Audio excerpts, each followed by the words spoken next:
Yeah,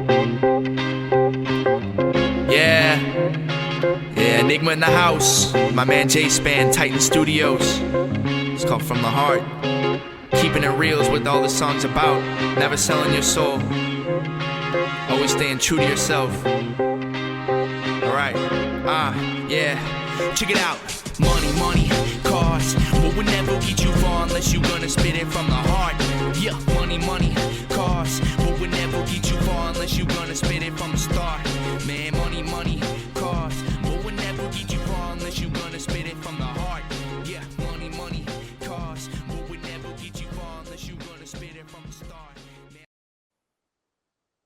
And welcome back to your favorite weekly sports show. It is ITC Sportsball, and I am your man, Jerome. Of course, pretty face on ITC, don't you forget it. All right. And of course, we are here with the regular sports ball crew. We've got that hot take spitter, the man who rips like Darrell spits. He is the modern day Ali on the microphone. When he steps in your home, all your ladies is gone. He is that man.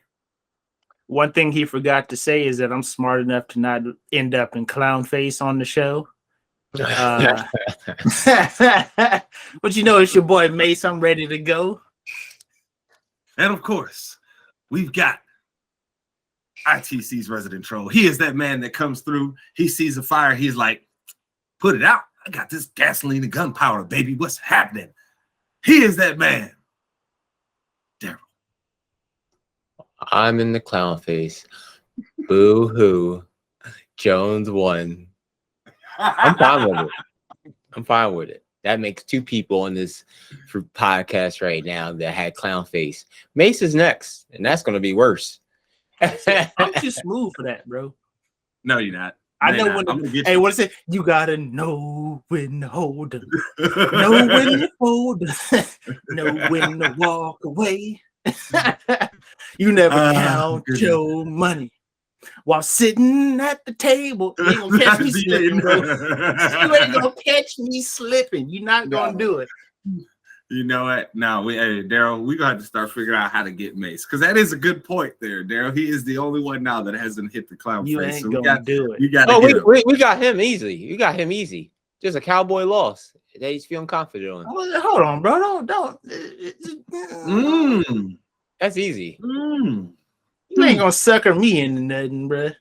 I like where your head's at, Darrell. I like where your head's at. You ain't gonna sucker me into nothing, cheap. You know, we may have to play. You know what? Any game that you call, it could be basketball, NBA. We're gonna get you. You feeling confident? Put your face on the line.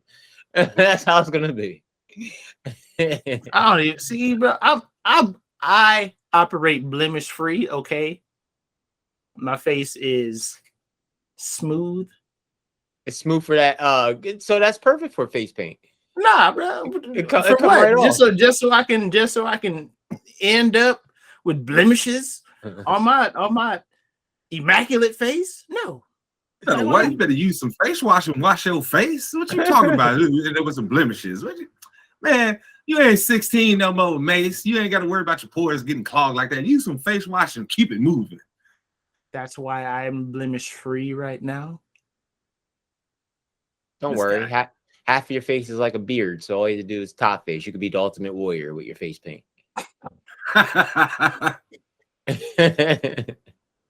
Hey, look, I'm not gonna lie. I wish I could grow a beard like that, but I can't. So, like you see, and then you guys have seen it grows in, but just no beard. I hate it. I hate it here. I don't like it. Darrell, can you grow a beard? Barely. That's all he got. It don't come up. It don't come in here.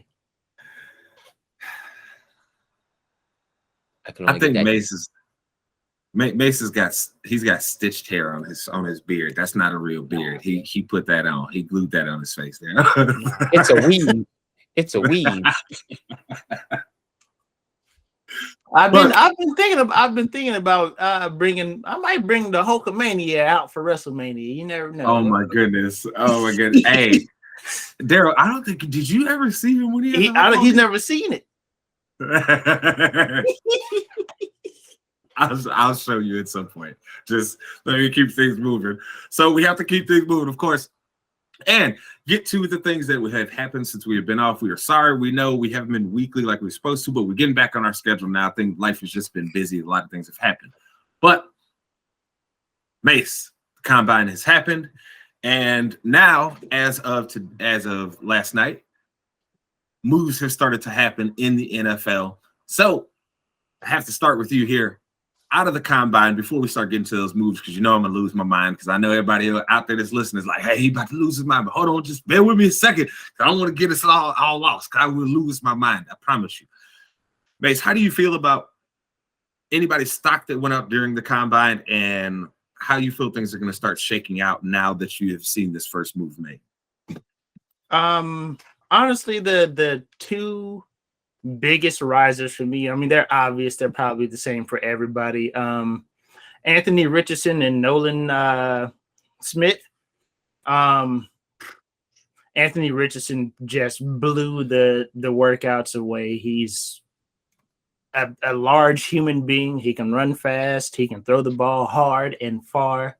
I mean, more than likely, I really feel like Carolina moved up just to go get Cam Newton 2.0. I mean, let's be honest here. They didn't do this to get a guy who they didn't feel like could do some of everything for them in the same fashion that Cam did. Not to take anything away from Bryce Young. I still think he's the best quarterback in this draft class. But when you talk about being an athlete and being able to do more, probably take more punishment in that first season or two, Anthony Richardson is probably, in my opinion, would be the first quarterback taken off if Carolina stays at number one. Yeah, for me, what I took from the combine is a couple things. So start here.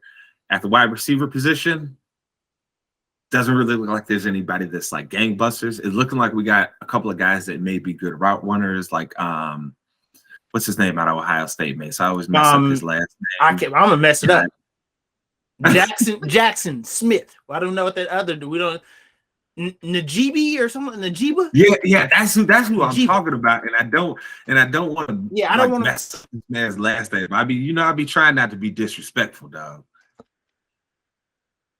Hold on, let me take a stab at it. I gotta actually pull up his name so I can take a stab at it so I don't seem like an idiot.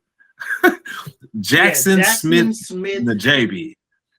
Yeah. I think Mace, he is going to be damn good. But as far as everybody else, nobody else really impressed me at this combine. As far as the wide receivers go, I think we're going to deal. This is a year where you're probably going to get a lot of guys that'll be more meat and potatoes than they are explosive plays for you, right? I think we're going to have a lot of guys that are underneath guys in this draft, not a lot of gangbusters. I am upset that Johnson didn't run, but I'm sure we'll see him run at his pro day so he can make sure that he secures his spot, within top 10 picks of the draft. Also, my last riser from this, Darnell Washington, tight end from Georgia. That man's a giant. 6'7", 270, and ran a 4.6. Listen. He's going in the first round, regardless of what you think about his receiving ability. He's going in the first round. I don't think he makes it past 25. I don't know who's going to take him between. Really? Yeah, I don't think he makes it past number 25. You have to look at a player like that and be like, even if he slims down 10, 15 pounds between now and the start of the football season, he's still 6'7", and run faster than most of the linebackers that are going to be guarding him. I could see that for sure. It makes me wonder who would take the chance. Like, okay, so since you say that, who's the team that you feel like would make that pick? That would say, hey, you can't let this guy slide past us. Like, who's the first team that comes to mind for you? I would say Green Bay, because it looks like Green Bay, they are they're set to move forward with Jordan Love. I think however they're going to do it, they're going to Aaron Rodgers. I don't really feel like it's going to be a Packer. And we can't really call Jordan Love's not. I mean, he's still a young quarterback. He's not a rookie quarterback anymore. He's had time to sit. But what's a quarterback's best friend? A tight end that can get open across the middle. And when you got a guy 6'7", it's kind of hard to miss him. He ain't lying. Well, I would hope. While I say that he might be the first, I definitely don't think he's the best tight end in this class. But I mean, you look at his physical prowess, you can't not pick another tight end before him. I just don't see it happen. So while we're here, Mace, who do you want the Cowboys to draft? Let's get you on record early, baby. Who you want? Who is your draft crush that you like? I need him to fall to the Cowboys so we can make that pick. Because you guys pick late in the first round, so you guys are a team that could be in that situation. So who do you want the Cowboys to pick? Let's just say right now, he's on the board at 26. Who do you want the Cowboys to take? I'm honestly hoping it's Cam Smith or Joey Porter Jr. Those are the. No, they ain't making it that far. No, they ain't making it that far. I mean, Christian Gonzalez, he set himself above the cornerback class. Hey, Christian Gonzalez, he made himself a lot of money at this combine. Watching him at that combine and seeing how smooth he transitions all the time. He's not making it out the top 10. Honestly, with the Eagles allowing Slay to move, I really feel like they already know who they're going after. They like, hey, bro, if Christian's there, we're running to the they have that thing. See, here's where I differ with you on the Eagles. I think the Eagles are gonna go defensive line. I think they are going to most definitely get either because I think Carter might end up being available for them, man. And I really do see them just saying, hey, listen here, man, we got a bunch of old dudes out here. We just added one young dude. Let's add another young dude. Let's have another combination to go with forward. So, because the Eagles have done things. I know Darrell hates them very much. I know he's like, oh, why did I talk about these Eagles? But they've done things very smart as far as that front office. They built an offensive line and a defensive line that gives you problems no matter who they play. I mean, even in that Super Bowl, look, the great Patrick Mahomes, the GOAT, did his thing. But boy, the Eagles was making it rough in that first half for him, boy. It was all over my man. So, if not for the greatness of that Chiefs team, the Eagles win the Super Bowl. Let's say if that would have been Cincinnati in that situation, Mace, I think Cincinnati folds. I think they do. They're not coming back from that. So, but moving forward here, Mace. So you say you want one of them to fall there. But for me, I want them. But for me, the more realistic. Let me look up the guy's name here. Give me just a second. Darrell, I just want to ask you one quick question. Does it feel good to be a clown? Can you make me a balloon? You know what? You lucky I don't have. You're not getting that answer. You're not. Can you make me a balloon clown? So the more realistic for me, I think would be a defensive tackle out of Pittsburgh. He's the same body type as Aaron Donald. Don't get me wrong, I'm not comparing him to Aaron Donald in any slight, because that man is a cyborg. I'm 100% on that train now. But Kalaji Kancey, I feel like he could be. He's not a big one like A gap guy. He's more of a 3 technique. than he is the nose tackle, but I think that he could definitely help our interior D-line, especially in being able to move the pocket in pass situations to not allow quarterbacks to step up, which is usually how they get away from our edge rushers. So, I mean, we need somebody in that middle. The more realistic is either him or Mozzie Smith out of Michigan. I think those two guys give us the best bang for our buck at 26. Mm-hmm.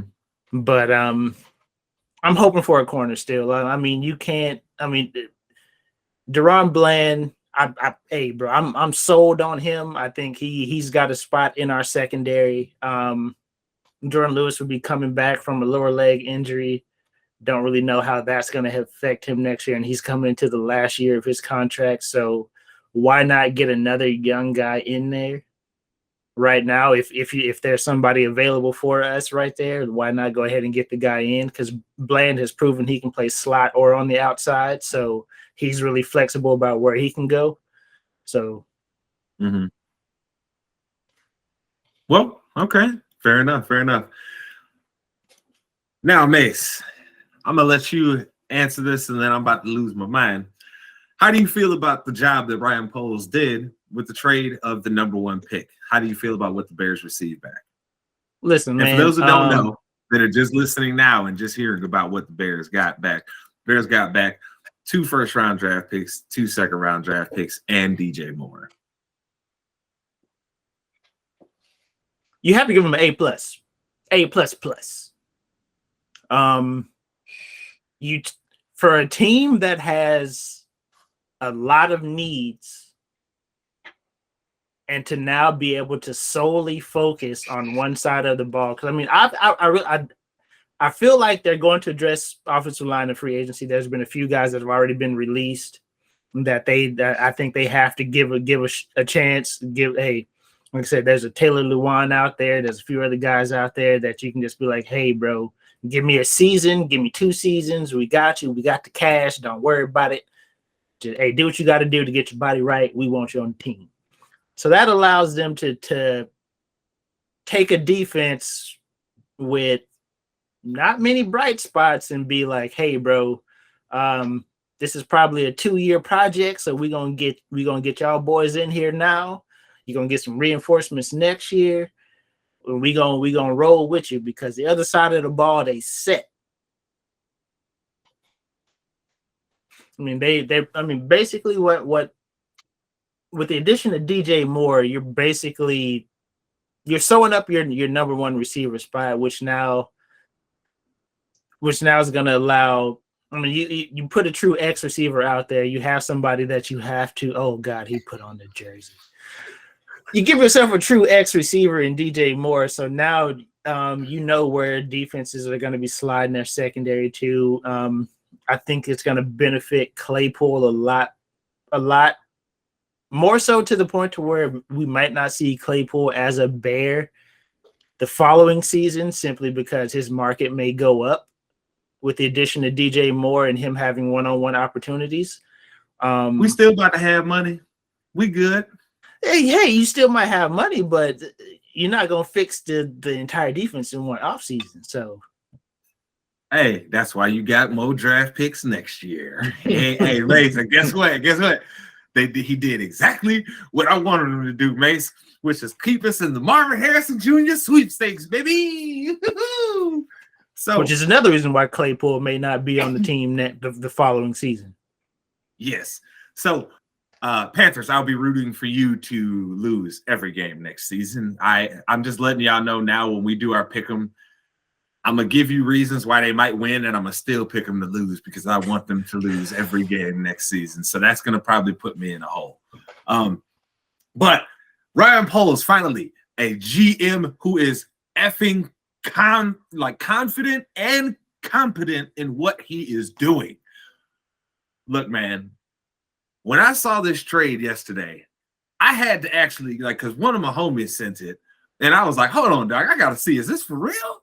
Because it was like, wait a minute, it's literally like everything I wanted and more in this trade. Literally everything. More and more. Like, dog, DJ Moore has had, I think it's now 5 straight over 1,000-yard receiving seasons. The only reason people ain't really noticed it outside of like people that are real football heads or like play Madden is because he's playing in Carolina. Okay, nobody gave a crap because Carolina was garbage. Okay, like he got the bad end of the whole when Carolina was good situation with Cam. He caught, I thought I might walk into something good, and then it was just boo-boo all over the place. So I'm super happy that we have him. Now we have a certified number 1 wide receiver who we know can go out there and ball and make plays for us, Mace, right? Mooney will be coming back from his injury. Claypool will be there. He, like you said, he's going to have big opportunities this year because you can't. And Mooney and Kmet actually are going to have very big opportunities as long as Ryan Poles does what you said, which is go in this market and try and fix that offensive line. Because realistically, we know who's going to be out there as far as defensive free agents for the most part, right? You can't, like you said, even if you wanted to, you can't fully fix this defense in the way that you want to in this offseason, right? So you have to do it in a way that you're kind of piecemealing here and there, but you're also improving it with like the young talent that you hopefully bring in through the draft. So looking at what's happening, Mace, here's one thing I've been confused about. So I've heard reports that Orlando Brown Jr. has gotten the exclusive franchise, and then I've heard that he's gotten the non-exclusive. What is actually going on with him? Do you know for sure? I'm not too sure. The last time I heard is that Kansas City was not using the franchise tag on him in any form or fashion. I guess they had a number on him and he wasn't ready to accept it. So I believe he may be a full-fledged free agent. He's going to be unrestricted then. Yeah, unrestricted, yeah. So, like you said, see, that's the thing, because I've heard that, but then I was also hearing, oh no, they're going to franchise tag him. So it's like, I didn't see a tag get placed. I haven't seen it. No, because the tags had to be placed. Last Friday was the deadline, right? Or it was like Wednesday of this week Wednesday of this week, I think, was the deadline for franchise tags, I believe. Because that's when the whole Lamar unrestricted or non-exclusive franchise tag stuff that came out. Mm-hmm. So I believe they're past the date, so he's an unrestricted free agent. Nice. Okay, so there you go, right? Very easy. And here's the extra plus for you with Orlando Brown Jr. He's already played with Lamar and had success, and he already played with Patrick Mahomes and had success, which means a quarterback that is mobile and doesn't necessarily stay on one spot, he can pass protect for that guy. Last year, the Ravens' problem was not their offensive line or their pass protection. It was the fact that they had a bunch of boo-boo to fools out there at wide receiver, but besides Andrews, right? Out there catching the ball. Look, me and you, Mace, both like Bateman, but y'all got to prove it to me. Look, we've talked about how Roman, neither of us thought Roman was a genius, but y'all boys got to prove something, because even Roman could, like, hey, look, other people were still gotten open with this man, so I don't want to hear that as an excuse. But to the point we're talking about. So you go sign Orlando Brown Jr., right? You have to just go out there and say, look, dog, what's your number? What's happening? Mm-hmm. You have to. You're not leaving this office. What is your number? We're meeting it right now. What's up? You want to be the highest paid tackle in the league? Okay, we got you. What's up? You're going to have to sign a long-term deal because you're 20-something. But, hey, we'll make you the highest paid dude. What's up? So you have to do that. Then, like you said, there's guys like Taylor Lewan out there that you could possibly come in and fill in for you, right? So you have to do the offensive line because your skill positions will be good. I know a lot of people. I know there's been some people that think the Bears could potentially try and go after Bijan Robinson. I don't see that happening, just for the fact that where you would have to spend draft capital at to get him, which is probably going to be a first-round draft pick, it doesn't make sense to do that when he isn't someone that you absolutely need at this point. Because Khalil Herbert, if you give him a better offensive line, or David Montgomery, you give them a better offensive line, who knows what's going to happen, right? Mace, I've talked about it for years with Montgomery, right? Where I would always dream of seeing what he could do with a good offensive line where he doesn't have to dodge 2-3 guys in the backfield before he actually gets to get going. You know, I would love to see if he could have a year like when Zeke was at, like in his rookie year, where was like, oh, you're getting to the second level. This man, good luck tackling him with a corner or a safety. Good luck. So, I mean, yeah, like them first three. If you put an offensive line, that's why it's so hard. That's honestly why it's so hard to draft running backs early, because a lot of running back is the easiest position to transition to the NFL, because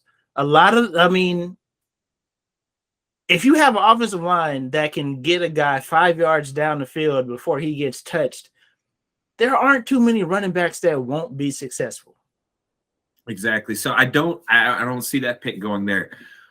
Where I do see the pick happening, I'm sure everybody's like, okay, well, you didn't say they're not going to spin it on Bijan. They're not going to do that. Okay. It's going to basically come down to who's there, right? Because there's going to be good players available, but we don't necessarily know who it's going to be. So I would not be opposed to a range of players, but in my opinion, this is where it gets like hard for me, because do you add an inside guy or an outside guy? You know what I'm saying?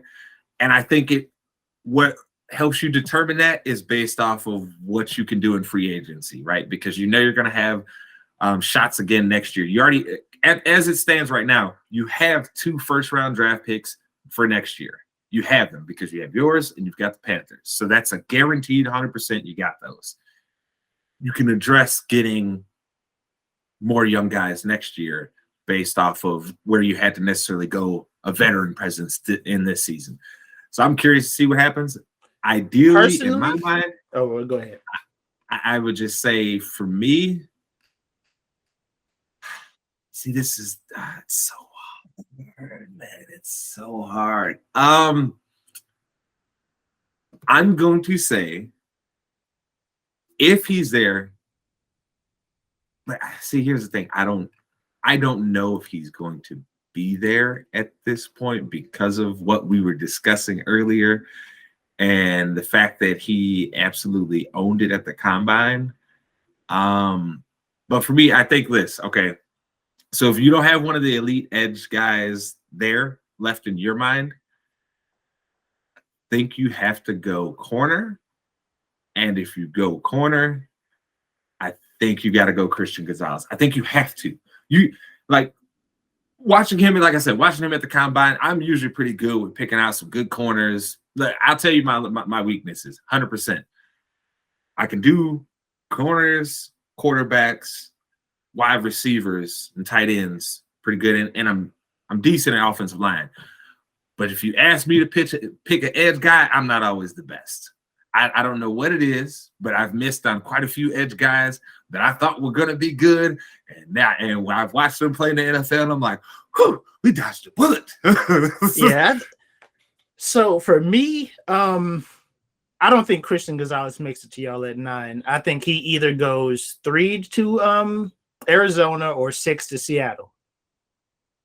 I think either Arizona's either going Jalen Carter or they're going Arizona got to get offensive line, or they got to go like offensive line. Well, too, they would have to trade back to go offensive line. I don't think the only guy that they probably could have taken there at number 3 was Andrew Voorhees out of USC, and he has a torn ACL.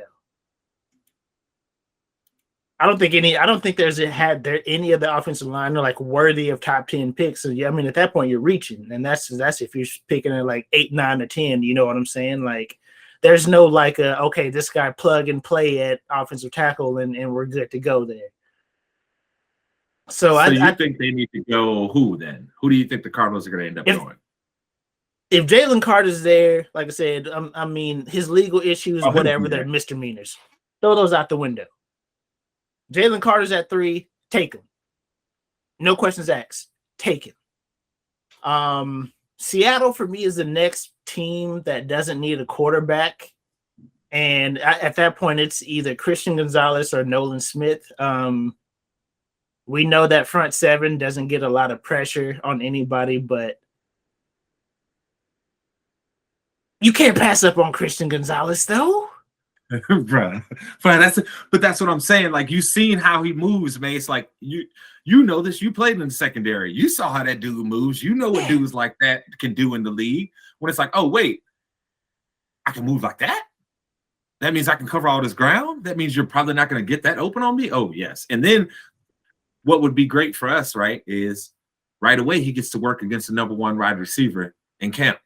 And learn, hey, these are the tricks that dudes is gonna try and use on you. So be ready for these, Rook. Okay, well, see, and be ready for them. If he, like I said, if best case scenario, like I said, in your mind, he lands at Chicago, he has 3 different style of receivers to go against to learn from. You have a true slot guy in Mooney. You have a physical freak of nature in Chase Claypool. Let's not act like that man's not 6'4" and 220 some pounds. Let's act like I think people forget how big he actually is. That's a big dude. Yeah, and then you have DJ Moore, who's sneakily one of the top route runners in the league from an outside receiver standpoint. So I mean, he will see some of everything, but like I said, I just don't see him getting past Seattle at 6. You can make it work. Pete Carroll is not the issue in Seattle. We've realized that. Pete, we apologize, dog. Man, dog, we already said sorry, Mace, man. Like, I'm sorry, Pete. I liked you for so long, Pete, but I really thought you were the problem, dog. But nah, I see who the problem is. Like I said, you solidified his secondary with Christian Gonzalez, and some of the whispers out there is Bobby Wagner might be coming back. So he will bring a calming presence to that front seven. And you, like I said, you just get a few pieces in there to make something happen. You cover sacks all over the place right now because look who you got back there. But all right, okay. So let's talk about it, right? Because this is where things get interesting. This is why I said, and my thing for the Bears is that, hey, we have to see where players end up falling. Because here's the thing, I can easily see Arizona trading back and trying to get a haul of picks like the Bears did, because we know the Colts are going to mess around and want to draft a quarterback. And there's also the possibility that the Raiders might want to draft one, and the Falcons, and all those teams might want to move up to make those picks. So Cardinals could end up trading back. Carter could end up falling again. And then, honest to God, I really feel like 4 quarterbacks are going within the first 7 picks, Mace. I really do. Yeah, definitely. I feel like there is about to be a couple of GMs that really talk themselves in, especially Will. Will Levis is the one guy to me that I don't see it. Everybody else, I can see the argument. Like Richardson, I think you need to sit him for a year. Yeah. Before you play him. If you draft him, you better not try and play that dude as a rookie, because it is going to not look very good. So I think I can understand that. I can talk myself into Richardson, right? It's easy to do it with Stroud and Bryce Young. And Bryce Young. Sorry about that. Yes, and Bryce Young. Easy. You can see it. They're super talented guys. So you can easily talk yourself in that. But this Will Levis stuff, Mace, we talked about this a couple of months ago, right? When we first started seeing the Will Levis hype happen, somebody's going to talk themselves into drafting him high. And I just don't see it working out for them well. Nope. So here's my thing as the Bears.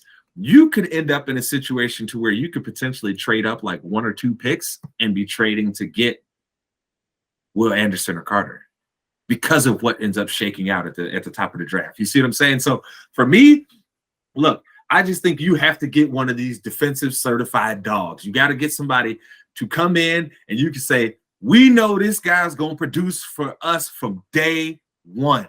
Because look, you pair Jalen Johnson with him, and then you got Gordon, who was coming on in the latter half of the year last year, and you got Brisker and Eddie Jackson back there. Boy, hey, look, they gonna help you pass rush get home, because it ain't gonna be a lot of stuff open. So if you can do it right, man, I just want the Bears to get it right. So that's what. So like I said, with all that being said, like for me, like I said, the wild card in the top 10 is where Christian Gonzalez falls, because like I said, you have Jalen Carter, Will Anderson, and I just cannot see teams allowing Nolan Smith to drop out of the top 10. They saw that 4-3 and everybody was like, Micah, I need him. You know it. You know, like, oh my God, Micah. But see, here's my issue.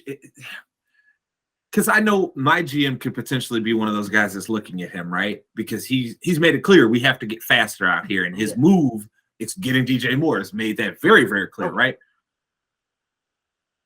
But I don't know. When you watch his tape, Mace, his tape doesn't say Micah Parsons to me. When I watched Micah's tape at Penn State, I was like, that's a top 10 pick. That's a dude you got to get on your team. That's a dude who he's coming in day one and he's a game changer for you. I will readily admit, I thought he would be more of a pass coverage guy because I looked at his speed and I looked at how he could cover when he was at Penn State. And I was like, yo, what I saw was another Roquan Smith, another Fred Warner. I didn't know he could pass rush like that. I was readily, I thought he could mix in a little bit, you know what I'm saying, be effective. But Jesus Christ, being the level he is, that's wild. Let's think about it, right? At this point, Mace, the best like defensive linemen, whether you want to call them outside linebackers, whatever, right, are Aaron Donald, Bosa, Micah Parsons, TJ Watt. Oh, I can't disrespect my man, Myles Garrett, too. I can't. I'm sorry, Myles. I ain't no disrespect, dog. It's just you playing in Cleveland, dog, and I'll be forgetting about you. If Jerome goes missing, just know he got clucked upside the head out in the street somewhere. But we got plenty of time to get into more draft coverage as we go on, because I'm sure there's going to be other moves that get made, and there are also going to be more things that happen, more stories that come out, and we're going to have a lot of guys pro days. So we'll keep the train moving. But each and every week, ladies and gentlemen, there is something that just gets this man going. He looks out here in the world and he says, why are people so doggone stupid? I do not understand why this happens. Ladies and gentlemen, this is Darrell's Dirty of the Week. All right.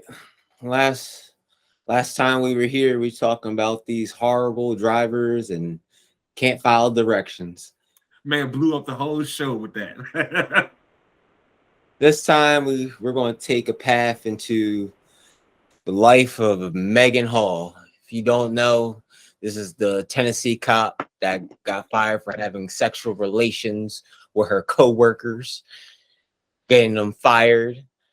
This time, taking off her top at a family party and saying, "Let's get it." Hey, besides that point, she wants to be the victim. She feels like her whole police crew has been grooming her from the start since she got there. That sounds like a whole lot of lawyer talk. I've been groomed. I had a troubled marriage. I didn't know what to do. I felt compelled. All this BS. Troubled marriage. Yeah, troubled marriage. That guy looks like a square. he looks like he only goes to Panera Bread and gets one thing and then comes out and then eats a sandwich. That's what he does. Oh no. I don't know what's wrong with this girl. I don't know why she's gonna say she's the victim. Like, truth be told, she's not the prettiest in the bunch. I'm sorry. Like, she looks like Morty. She got loose morals. Even when she puts on, even talking to the interviewer and everything, giving a little sob story, I don't believe this. Like, I'm literally just like, why? You're 26 years old. You know what you did. You had sex. It's a two-person act. Both of y'all agreed. Multiple times. With her, it wasn't just two people. She had the whole crew running trains. We all got it. Choo-choo. She might as well have been on a barn at that point, how freely she was giving it up. At this point, Accountability. This is what we need. We need accountability for this dumb stuff. Like, she's not the only dumb person in the bunch right now. This is a two-person matter. This consists of 3 people in this segment right now. Because while we got one that wants to play a victim and saying she's been groomed, and let's get this straight. No offense to anybody that had been put into these certain situations and can't get out of those things. She's using this as an excuse versus actual people in this world that actually have that actual reason. Like, I do not believe her one bit with this situation, because if that was the case after the first time having sex with somebody, you should have told somebody, not going around doing it over like possibly a matter of 20 times. Cars, freaking showers, everything. Like, if you was being groomed, supply closets. First off, you was having sex with next to a mop. That's how the quality is. I'm shocked that they actually could recognize between you and a mop, because that's how much of the difference is. So at the end of the day, for Megan Hall, you're worse than people that can't read directions. Now, let's go to my second. We have a nice couple that thought it was okay to saran wrap their child and wrap him up, toss him like he's like a little burrito on the bed, on the kid just like squirming and everything else. They thought it was all cute. They decided to, hey, I think this is a cute moment. Let's upload it to TikTok. Uploaded to TikTok. Lots of people said, this is disgusting. This is unsafe. Someone should take their kids. Well, someone called CPS on them. You know what CPS did? They took their kid. Then we get an emotional reaction video from the mother saying how we didn't know it was wrong until the cops came knocking on our door. And it was only a joke. We thought it was funny. We thought it was cute. Our little sob tears and everything else. First off, you have to be the biggest idiot that I ever seen in my life. You must be these new woke freaking things. I got to post everything that I freaking do. So it serves you right. You know your consequence. But at the end of the day, the whole happy ending of the story, she actually got her child back and got a response. Because they're daily vloggers. I think at the end of the day, you're stupid. You're just stupid. Stupid, dumb. Anything that goes to the word stupid, it's stupid. Take your phones away. Smash them things. You're not even getting paid for what you was doing for TikTok, and you was uploading that dumb stuff. So you already took a L on an L. How you take double L's, and then you're risking your freaking child in the meantime? Hey, if it was a good thing to saran wrap my child, boy, I would have did it a while ago. At least he'd be staying in one place. No, you don't post that stuff. There's some things you just don't post. Everybody want to post everything. You want to post illegal actions. You want to post keying up someone's car. You want to post up spray painting. Man, I can't deal with these. I just have one question for those people. Is you dumb or is you stupid? Let me know which one. Well, Forrest Gump says stupid is what stupid does, so I don't know. I don't know. People stupid, man. People are stupid.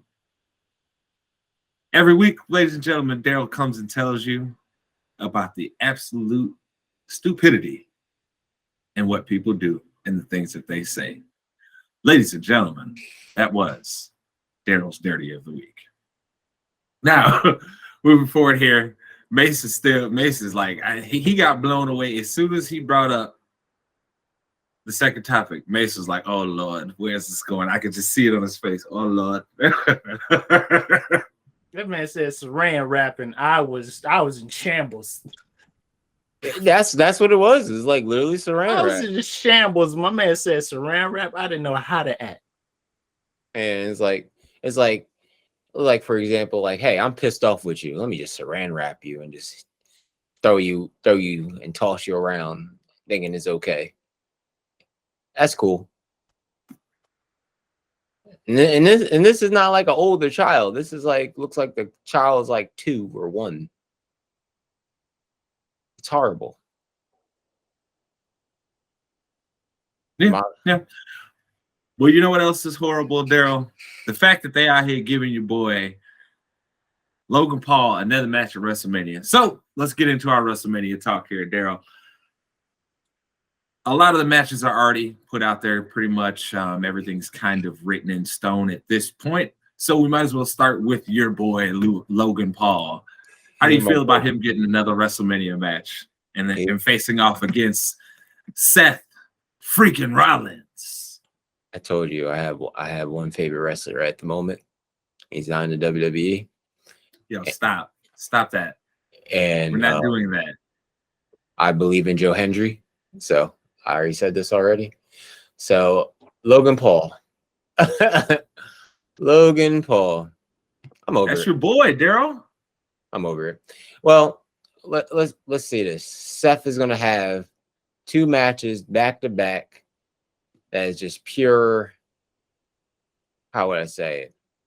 Is it shock value at this moment? Like, he's not gonna, like, we can toss you a US title, but we ain't gonna toss you anything else type stuff. Like, Seth is on his gimmick train. So Logan Paul ain't winning no WrestleMania with Seth Rollins. If that happens, we should riot. That's all I'm gonna say. We should just riot. Because we don't care about Logan Paul. Logan Paul is pretty much the most scam artist. He's just making money. It's like, we can't diss him for his hustle, but I can dislike him seeing him on my screen. Yes, I can. But at the same time, they gotta sell tickets. It's WrestleMania Hollywood. What can you do, honestly? Like, what other big matches other than saying Roman Reigns it really matters other than Logan Paul? Like, we hope Roman Reigns is on the same night as that card with Seth Rollins and Logan Paul, because I'm sorry, I don't want to top it off with no women's championship, and I do not want to see no Charlotte and Ripley. I do not. That's cannot end my night for the first night. That puts me to sleep. That puts me to sleep because I'm already over the judgment gimmick. We have Edge out here freaking doing the same freaking rivalry for like over 6 months. 6 months. It's like, you know what? Creative. But hold on. But aren't you the same guy that complains if they don't have like long building rivalries? Aren't you that same guy? Hey, you want to see John Cena, Randy Orton again? At this point, would I enjoy John Cena and Randy Orton? Not for the title? Yes. No, for the title. No. Okay. Let me make something very clear to you. Okay. I think you're confused on something. I think Randy Orton, what is happening with him being off TV is the best thing that could happen to his character because he needs something new.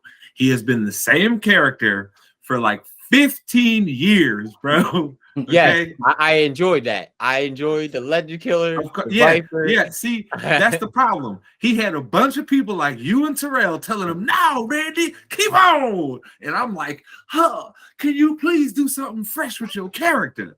And don't try and tell me this RK Bro stuff was fresh. No, it wasn't. The only thing that made that work was because Randy Orton's character was not supposed to be able to rock with somebody like that. That's all that made it work. It wasn't really polarizing. It was just like, oh, Randy Orton's cool with the pot smoker. Cool. Let's go. Mustache, Randy Orton. Mustache. Hey, stop it. Stop it. All I know is that if I could see John Cena and Randy Orton go again for not the title, that would be fun. That would be. They always put on good matches. Their matches weren't bad quality matches. That was never the issue. The issue was that every pay-per-view, you looked up, and here it comes again, John Cena versus Randy Orton. Well, we're not going to get off topic with that. We're not going to have. We're not going to have like. There's a couple matches that are just tiring. It's Judgment Day and Edge, tiring. Don't want to see it. We got Austin Theory's gimmick, tiring. Don't want to see it. But hey, he wants to face John Cena at WrestleMania. That match is set. Guess what? I better not see John Cena losing no damn Austin Theory. If I see that, like, come on now, we have to put John Cena on the line with this one. John Cena had faced the best of the best in the company. You're telling me you're going to have a hard match with Undertaker, Randy Orton, Triple H, and then you have a hard match with Austin Theory? That sounds wild. Look, I'm not going to give all of my picks, but I'm telling you right now, Austin Theory is beating John Cena at WrestleMania. This is how they legitimize him finally. Don't you see it? Think about what's happened over the last few months with Austin Theory. Even as he's been winning, the story has been essentially disrespect. You're not this. You're not real. You're not good enough. Blah, blah, blah, blah, blah. Right? And then wait, hold on. And then the first night when him and Cena come face to face, who do they let get over? That was John Cena in that conversation. John's just setting this up to put over another star. He's never won that, hey, I have to win at WrestleMania. He has a losing record at WrestleMania, as a matter of fact. So this is their moment to legitimize Austin Theory, to say, see, look, I beat John Cena. But he said in that same promo, even if you do win, are you going to still get the same that's John Cena trying to play head games. Like, come on, bro. Like that. I'm gonna tell you something. I was with him on like everything he said in that conversation, except for that. I was like, that don't even make no sense, John Cena, because he does win. If he wins against you, that means he's finally legitimized. Shut up. What you talking about? You ain't even making sense right now, John. But that's the only that pick I'll give you guys right now. Austin, and look, prepare yourselves now. Austin Theory is going to win at WrestleMania. It's going to happen. And also, spoiler alert, Bianca Belair is going to definitely lose to Asuka. Boy, that name was you got beat up by Belair. My man got beat up by Belair. That took you out. I'm tired, yo. I'm so tired. It took him all the way out. But moving forward, okay, so Darrell, I gotta ask, you said you're not looking forward to the Charlotte and Rhea match. What's the issue that you have with that? I just have like it's just the Charlotte thing. We have Rhea winning the belt. Charlotte's just gonna get it back in 3 weeks. No, I don't think so. Because what number she's at right now with that title? She's literally closer to 16 than anything else. But I think they're at this point, now that they've gotten her that close, I think they're trying to save her neck, like that final win, for like a WrestleMania or a SummerSlam. They don't want to do it, you know what I mean, just at some random event. That doesn't make any sense. So you and I both have been tired of Charlotte being always in the title picture for a long time, right? That's been something we both have had issues with. But the fact that she never. But I do appreciate it better than having Ronda Rousey having the title. Oh, of course. At least Charlotte can wrestle. Could you see a situation where she loses, maybe hits like a losing streak, and they kind of try to like underdog her for a little bit just for the Royal Rumble? And that's exactly where I was going with this, Mace, is that I think now they're going to finally start trying to build Charlotte up and use her as a way to like actually get some other people over. Because at this point, giving her more titles is kind of stupid. It's like, then we all know that you're just forcing the case to make her beat her dad's record, right? That's all you're trying to do. Well, you don't want it to be so obvious, right? Like, even when it's obvious that that's the end goal, you don't want to necessarily make the whole path obvious. And that's what they've done up to this point, because they had to get her to so many different, so many title reigns, because Rick had so many. But at this point, you have to start building up her character outside of the title situation, because once she gets to the record, then okay, all right, what's left? What are we watching you for? You see what I'm saying? You can't get into that. Even the promos building up to it, even with Rita and her, is like, they're not interesting. It's like Rita doing the same old thing. She's not like, I understand like her NXT character versus her now character. It's just like, I'd rather see the NXT character more than this Judgment Day character, because it was at least the NXT character had more energy into it. Actually, like, you actually want the actual belt. Like, now it's just like you know what the issue is this combination is great for the match that you're going to get, because they are both very good wrestlers, but it is bad for them talking on the mic, because their characters are very much similar in the sense that I'm tough, I think I'm this, you know what I mean? So it's hard for those two people necessarily to like be throwing promos at each other back and forth. It's not going to come off the same. You need, with both of them, because of especially their physical stature, you need people that can be viewed as like underdogs against them. That's where I get that you wanted to take the belt off of Ronda, and you wanted to take it off of Liv, but I think you would have been better served to let Liv Morgan hold the title for a little bit longer and have the rivalry with one of them, right? In this situation, instead of what you did. Because what you did was kind of like, you basically made Liv Morgan's run not mean much of anything, and then you made all of this just basically be about Charlotte Flair getting the belt back to go to WrestleMania. Well, you know what I mean?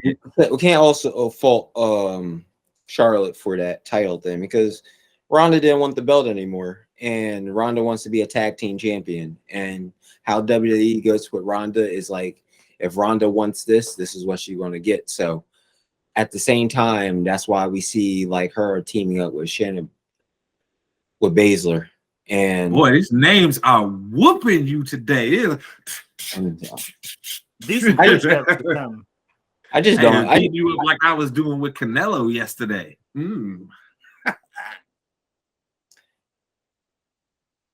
Past that point. Anyway.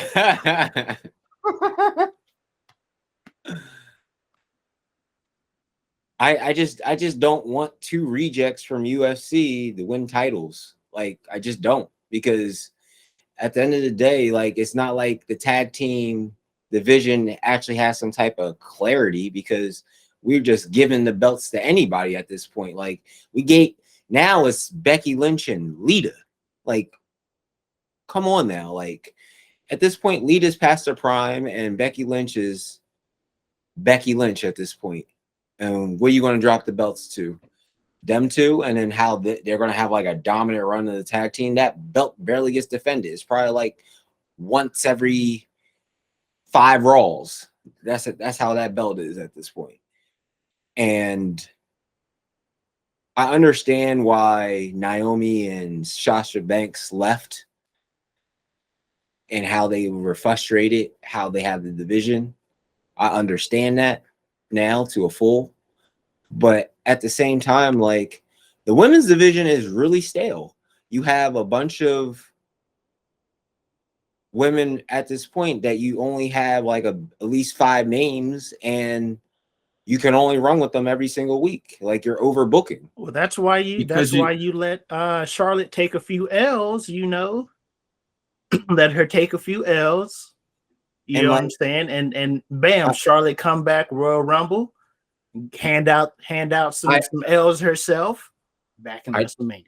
I don't disagree with that either, but also those other wrestlers that need to get bumped up, they need to work on their craft too, because you can't be botching lots of moves too. There's too many botches. It's like they're so noticeable now. You don't even have to like look at Botchamania for it. Well, the problem is that while trying to get a lot of girls that are aesthetically pleasing to the common person, right? So like the regular everyday person, they forgot that they need also women that are athletes.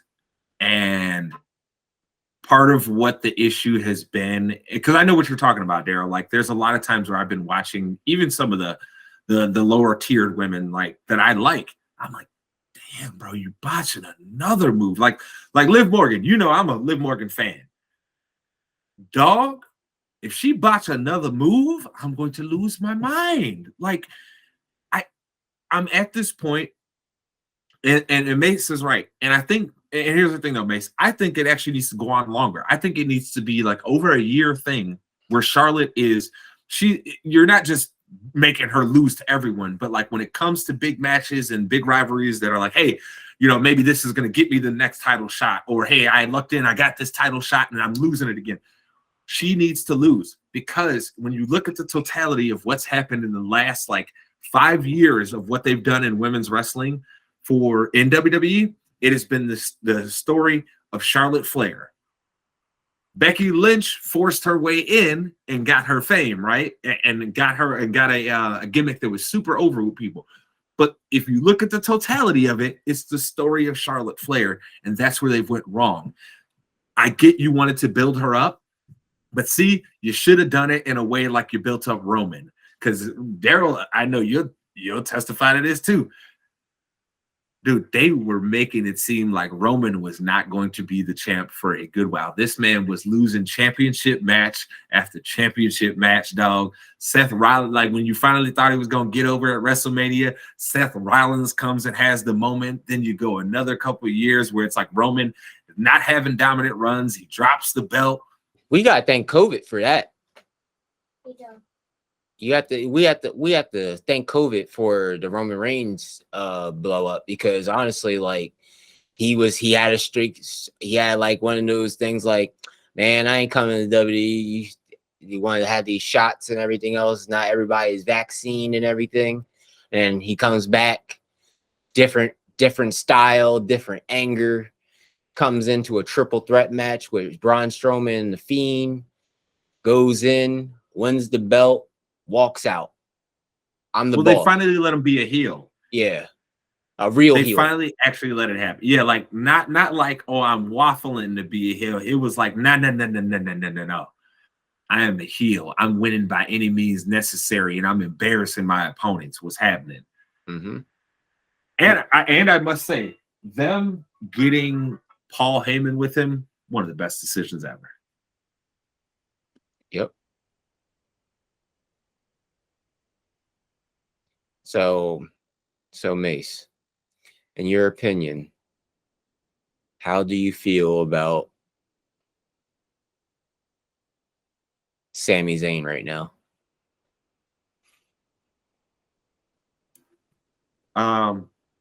Sammy Uso Zayn, you mean? He'll forever be Sammy Uso Zayn to me. Okay, that's who he is. He's Sammy Uso in his soul. Hey man, it's interesting. It's interesting how all that played out. I'll just say that for now. Hey, well, I know at the end of the day, we're walking into exactly what we talked about a couple months ago, which is that it's going to be Sammy Owens and oh my God, that just whooped me. I said Sammy Owens. I'm over here criticizing Darrell. Yep, it got me right back. That's what that is.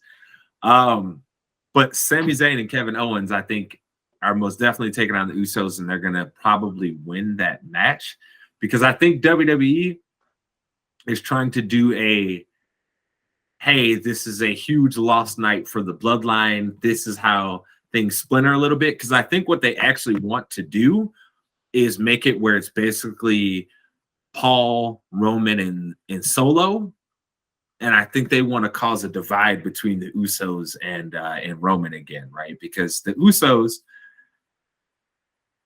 they've been able to stand on their own as a tag team before. They can always do that, right? But in order to kind of reinvigorate the tag team division and allow them to actually have matches where they, where you're looking and they might not win, you have to remove them from the bloodline situation. Because at the end of the day, you're always going to be like, well, if they losing, Solo about to come help them out real quick.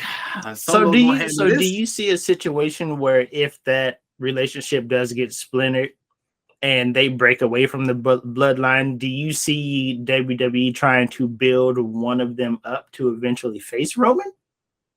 Yeah, it would be Solo. Solo and never lost yet. Yep, it's Solo. Like, so in that situation, is it one of those quick deals, or do you think they play the long game? Well, it'd be the long game, because that's eventually how you turn Roman back to a face. Is that Solo eventually turns on him, then it's him and the Usos are the bloodline, right? Because there's also been some rumors that Rikishi might come back and get involved in this whole thing, and if he comes back, then that means, oh yeah, for sure, they're eventually going to push Roman out, and that's how Roman turns back face, and then he has a rivalry with Solo, helps build Solo up, and now Solo's a star too. Because, I mean, you don't want to force a championship match on Solo too early for the WWE title. You want him to still have reigns with like some other belts first. So then it's like, oh yeah, it's the natural build up. Now he's going to become the champion. Now all he's got left is to go after the champ. It'll kind of be like a situation like with Randy Orton and Triple H, to where all of a sudden, oh man, or they may even try and turn Solo into the face, but I don't see that making sense. He seems more like a natural heel character as it is. So I think they just turn him heel and keep it moving. But also on the night, Darrell, what were you going to say about Bianca Belair and Asuka? What were you going to say? Asuka's going to win. Oh yeah, absolutely. She's going to miss her and she's going to win for sure. She has to. Bianca is another person that at this point she would benefit more from losing and then having some rivalries without the title than she would benefit from winning. Winning as the champion is only good as long as you can keep your run fresh. But once it starts getting to a point to where it's like it becomes utterly predictable, there has to be an end to the run. Like you can't just keep it going forever. Like perfect example, Shawn Michaels when he was the champ, when it was the original DX, like he was pretty much a dominant champion, and everything came down to like, even if Shawn's losing, this Triple H and China about to come get involved, hit somebody, China gonna hit you with the low blow, Triple H gonna come in and pedigree you. So you have to add that unpredictable nature, and that's where the situation with the Stone Cold and the Mike Tyson thing happened, right? Where it's like there has to be some type of unpredictable nature to this. And then look at how much great work Shawn Michaels did with without the title. You know what I'm saying? Shawn Michaels was still out there having great matches without the title. So that's why I say you don't always need to be the champion in order to be out there winning and to have success in WWE. But we got plenty of time to talk more about WrestleMania. We will get more into that, but we have to move forward and talk about. No, while Jerome's over there dying a little bit, I hope he's okay. I sneezed my whole face off. So while we're here, we got to talk about the Chris Rock special, because the Chris Rock special happened last week when we were all actually watching the John Jones fight that resulted in Darrell with his clown face on today. So I want to ask you guys' thoughts, just your general thoughts on the special. How would you rate it? And just, your general thoughts. How would you rate it and your thoughts on it? So for me, there was maybe one dry spot. I think he stayed on the child abortion bit maybe a little too long. Not to say that there wasn't humor in the bit, but that one just felt like we were there too long. I mean, at that point we were getting close to the end of the special, and everybody just wanted his Will Smith take. At that, Suge Smith, everybody needs to know how he felt about Suge Smith. but overall, I don't think I've seen a not funny Chris Rock special. He always gives you the goods.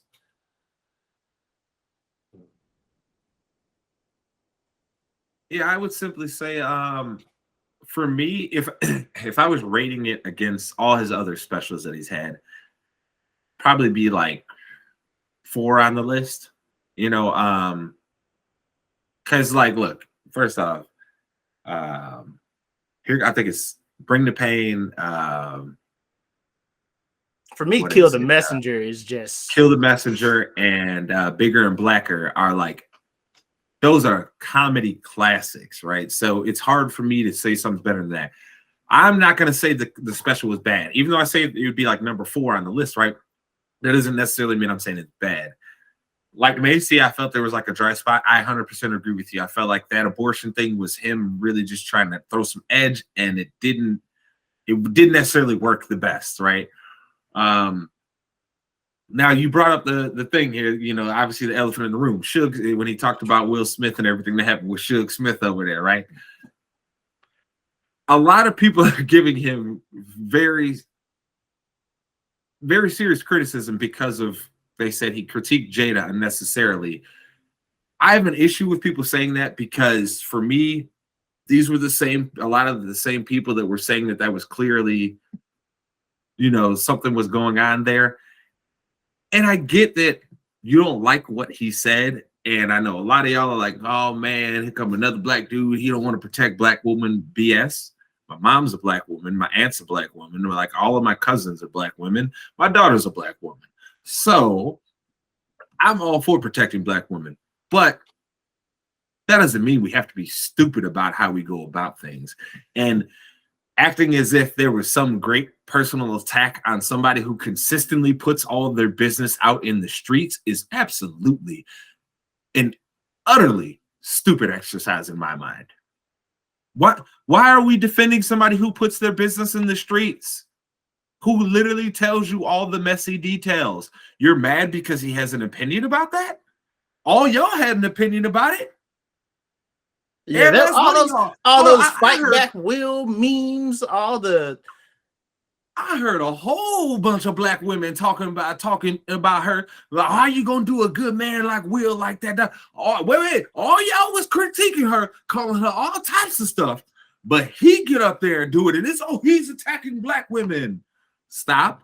Pause. No, he's not. He's talking specifically about the Smith family. He ain't talking about everybody. He's talking about 2 Smiths, Will Smith and Jada Pinkett Smith. He's talking about them. So all y'all here trying to cape for somebody who put all their business in the streets, you a dummy to me. Now look, like I said, I'm all for protecting black women. But this one don't even want the protection. First off, she put all her business in the streets. Second off, she cheated on Will, bro. Why am I supposed to root for her? She's with her son's best friend. Since when is it okay for you to cheat on your husband that everybody thinks is a good dude and to do it with your son's friend? That's creepy. That's super creepy, people. Nobody finds that creepy just because it's a woman. Look, everybody crack jokes about how Leonardo DiCaprio like young women, but y'all don't want it. Y'all don't think it's a fair critique here to call this creepy that she was creeping on a young dude that happened to be her son's friend? Stop. That's not the one we protect, y'all. I'm sorry. That's not what we did. No, not gonna do that. I'm sorry, Darrell. Go ahead. I know I kind of went off there. You're gonna say what I already said already, so I'm already good. Right here. I like literally like it's like I like how people always defend a woman going ahead and sleep with someone that's like probably like 10 times younger than them and saying, hey, it's okay. But if a guy, so if he had Will Smith out here going the freaking with one of Willow's friends, Yeah, Y'all be talking greasy. It's Boy, over. y'all, Career suicide instantly. But no, we're allowed to keep on giving promotion to his wife, have Facebook shows with your mom and your daughter, and constantly keep on talking the same rah-rah for all this time and have no accountability and just like, hey, nothing's wrong with this. This is the problem. Nobody wants to tell the truth. When people start telling the truth, people get their feelings hurt. Feels before reels. That's how we going to do it. Yeah, she's 22 years older than August, fellas. Yeah. If that was any man, we would be talking so greasy about them. Like I said, bro, if Will had an entanglement with one of Willow's friends, oh my goodness. Oh my, we wouldn't have no Bad Boys 4. They be calling my man, hey, you know what they be calling him? A groomer. We wouldn't have no Bad Boys 4. That's for sure. Facts. Unless we're going to treat her like another Megan Hall and saying, "Oh, I was just look." And ladies, y'all know we support y'all historically here. We for y'all. Like, I love women. Women are great. They're awesome. Okay. But again, this doesn't have to do with women in general. This has to deal with this messy woman and her mess that has now involved this man getting slapped in the biggest moment in his career on national television by someone that he thought was his friend. Dog, if one of my friends embarrassed me in my biggest moment on national television, I think I might still be pissed off a year later too. Yeah, I mean that's crazy to me that I mean Chris Rock is a genius for waiting to have a comedy special to talk about this. I mean, obviously you're mad about it, you have all these emotions about it, but the fact that he strategically put this together in a comedy special where everybody was tuning in. Like, how do y'all want him to immediately retaliate and drop kick Will in the back on national TV? Because it's not even like there was like a chance for him to square up in that moment. It was bow and Will walked off. What Chris Rock supposed to do? Like drop like Superman punch this dude in the back of the head at that point? What did his mom tell him when he said in the special? Don't fight in front of white folks. Facts. And that's one of them things that y'all forgetting. And that, for me, I'm going to tell y'all something. That was one of the worst parts about all of this happening, was that we sat here, we be trying to big up black people, and then we had to watch this nigga go out here and do some stuff that, hey, dog, you could have done that backstage. You didn't have to walk up on that man and slap him like that on national television. You didn't have to do that. That was a choice. You made an active choice. And look, me and Mace have felt sorry for Will on here since we've been doing this show. We've been talking about how my man is out here fighting for his life, bro. Like, we feel bad for him. We root for Will. We love the Bad Boys franchise. You know what I'm saying? Like, we root for this man. But that stuff is uncalled for. And if y'all mad at Chris Rock for him still being mad, y'all obviously ain't never had somebody do something to you that really crossed you. Because I can tell you, there's somebody that crossed me and Darrell some years ago that I still, hey, look, I don't get angry when I talk about it no more, but I did for about 3-4 years.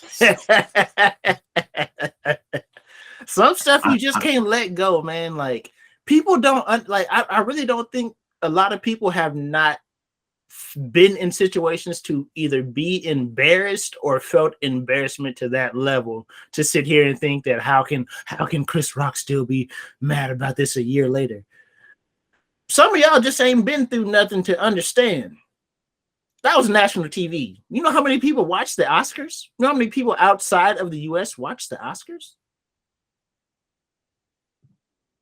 And you trying to tell me like I'm doing something that as famous as I am, this is probably my most famous moment ever. And that's the only thing people are going to remember for the next 10 years, probably. I guarantee you, a lot of people before these Chris Rock specials like didn't even know he had more stand-up comedy specials. There's probably some people out there that kind of knew who he was from the movies that he's been in, but didn't know he was a stand-up comedian before then, and was just like, "Dang, this dude got slapped," and now he's about to talk about it on a comedy special. That's pretty cool. Not knowing he'd already killed 3, 4, 5, 10 other shows. You know what I'm saying? So, like, that's a big moment for somebody's career who's already famous still. And I just want to be clear. I ain't saying nobody's right in this situation, because it was all some messed up stuff. The conversation should have been had, especially if they are friends, like he was saying. There were some conversations that should have been had behind closed doors, and you shouldn't be bringing your business like that out in the streets. I ain't saying Chris is right or wrong. All I'm saying is I understand. I get it. Some of y'all don't want to act like you get it. That's fine. Let somebody cross you, do something real embarrassing to you. See how you feel a year later. See if you ain't still mad about it. Look, man, hey, I think we all know somebody carrying a grudge for somebody back in like junior high, where like something happened in junior high. Man, if I see him today, it's on site. What? Bro, I was back in junior high. If they was on fire, I wouldn't piss on them to put them out. There's always that person. There's always that, bro. There's always that person walking around. It happened when you was 13. What happened? Why are you still carrying it? It's on site. It sounds like how I have someone rent free right now. Hey man, we trying to keep our viewers up, bro. We gonna leave that alone. we're trying to keep going up, okay? Hey, this man didn't move. This man has, I'm not gonna do it. I'm not gonna get drugged into this. Don't drag me into your BS, bro. I think it's a good thing I don't play that game no more. Ain't that some stuff? I think it's a good time I don't play that. Hey, I ain't going there. Darrell, tell the people where to find you. Man, this nigga. Low Elo Janitor, Twitch, YouTube. I'm always there. Mace, tell the people where to find you. Man, Twitch, twitch.tv/swaggymace. Hit your boy up. Twitter, funky_stuff09. I'll probably be dropping a couple mock drafts on there. I'll probably make an entire first round pick and post it on Twitter just so I have that there for y'all to see how right I am. Hit me up. Interesting. Okay.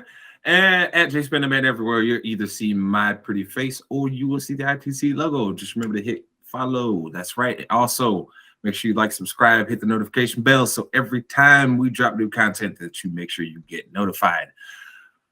That, ladies and gentlemen, was another resounding episode of your favorite weekly sports show, and that is ITC Sportsball.